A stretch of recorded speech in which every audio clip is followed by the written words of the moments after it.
નમસ્કાર વિદ્યાર્થી મિત્રો, ધોરણ 12 નામાના મૂળ તત્વો ભાગ 1 પ્રકરણ 3 પાઘડીનું મૂલ્યાંકન. આ સિરીઝમાં આપણે HSC બોર્ડ એક્ઝામમાં જે વિભાગ ડીમાં દાખલા પૂછાય છે એની રીત શીખીએ છીએ. નફાને મૂડીકૃત કરવાની પદ્ધતિ અથવા નફાના મૂડીકરણની પદ્ધતિ. ચેનલ પર નવા હોય તો આગળના વિડીયો જોઈ લેજો. એમાં આપણે પાઘડીના મૂલ્યાંકનમાં વિભાગ એ વિભાગ બી બંનેના પ્રશ્નો મૂકેલા છે અને વિભાગ ડીની આગળ સરેરાશ પદ્ધતિ, ભારિત સરેરાશ પદ્ધતિ અને અધિક નફાની પદ્ધતિ દ્વારા પાઘડીના મૂલ્યાંકનની રીત શીખી ગયા છીએ. આજે આપણે ચોથી રીત શીખીએ છીએ, નફાને મૂડીકૃત કરવાની પદ્ધતિ અથવા નફાના મૂડીકરણની પદ્ધતિ. તો આપણે જોઈએ, રકમ આપણને આપેલી છે. નીચેની માહિતી પરથી મનોજ અને હરીશની ભાગીદારી પેઢીની પાઘડીની કિંમત ભારિત સરેરાશ નફાને મૂડીકૃત કરવાની પદ્ધતિ અનુસાર નક્કી કરો. ભારિત સરેરાશ નફાને મૂડીકૃત કરવાની, બરાબર. અહીંયા આપણને વર્ષ આપેલા છે, નફો આપેલો છે 2012-13માં 90,000, 13-14માં 1 લાખ, 14-15માં 1,10,000, 15-16માં 1,30,000 અને 16-17માં 1,50,000. અહીંયા આપણને માહિતી આપેલી છે ધંધાની મિલકતો, ધંધાના દેવા અને અપેક્ષિત વળતરનો દર. તો આપણે પાઘડીની ગણતરી દર્શાવતું પત્રક બનાવીએ. વિદ્યાર્થી મિત્રો, આ સ્ટેપમાં તમારે પરીક્ષામાં દાખલો ગણવાનો છે. તો સૌથી પહેલાં રોકાયેલી મૂડી શોધીએ. અહીંયા આપણને મિલકતો અને દેવા આપેલા છે. મિલકતો છે આપણે 13,40,000 અને દેવા છે 3,40,000. માટે આપણી રોકાયેલી મૂડી આવશે 10 લાખ.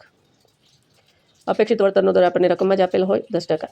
ભારિત સરેરાશ નફો તમને ખ્યાલ જ છે, આગળના વિડીયોમાં આપણે જોયા છીએ. ભારિત સરેરાશ નફો કઈ રીતે શોધો? દરેક વર્ષને ભાર આપવાનો હોય છે. ભાર સાથે ગુણાકાર કરીને ભારિત નફો શોધીએ. ભારિત નફા ઉપરથી આપણે ભારિત સરેરાશ નફો શોધશું. તો 90,000 ગુણ્યા 1 90,000, 1 લાખ ગુણ્યા 2 2 લાખ, 1,10,000 ગુણ્યા 3 3,30,000, 13 લાખ ગુણ્યા 1,30,000 ગુણ્યા 4 બરાબર 5,20,000, 1,50,000 ગુણ્યા 5 બરાબર 7,50,000. ભારિત નફાનો કુલ ટોટલ કરીએ 18,90,000. કુલ ભાર છે 15. સૂત્ર મૂકીએ. ભારિત સરેરાશ નફાનું સૂત્ર છે કુલ ભારિત નફો છેદમાં કુલ ભાર, 18,90,000 ભાગ્યા 15. તો કુલ ભારિત સરેરાશ નફો આવશે 1,24,000. હવે આપણે મૂડીકૃત નફો શોધીએ. તમને ખ્યાલ છે મૂડીકૃત નફાનું સૂત્ર સરેરાશ નફો છેદમાં અપેક્ષિત વળતરનો દર ગુણ્યા 100. તો ભારિત સરેરાશ નફો આપણે અત્યારે જ શોધ્યો 1,24,000 ગુણ્યા 100 છેદમાં 10. તો મૂડીકૃત નફો આવશે 12,60,000. બરાબર, 12,60,000. હવે આપણે પાઘડીનું સૂત્ર મૂકીએ. પાઘડી બરાબર મૂડીકૃત નફો માઇનસ રોકાયેલી મૂડી. મિત્રો, અહીંયાથી પાઘડીનું સૂત્ર બદલાય છે, ખાસ ખ્યાલમાં રાખજો. આગળની રીતમાં આપણે પાઘડી શોધતી વખતે ખરીદીના વર્ષો સાથે ગુણતા. અહીંયા આપણે મૂડીકૃત નફામાંથી રોકાયેલી મૂડી બાદ કરવાની છે. તો 12,60,000 મૂડીકૃત નફો છે, એમાંથી રોકાયેલી મૂડી બાદ થશે 10 લાખ. તો પાઘડી આવશે 2,60,000.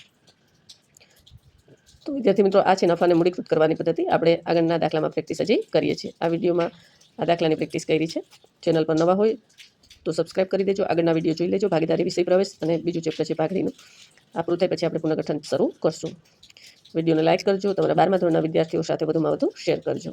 આ વિડીયોમાં અહીં સુધી રાખીએ. ફરી પાછા મળીએ છીએ. અસ્તુ.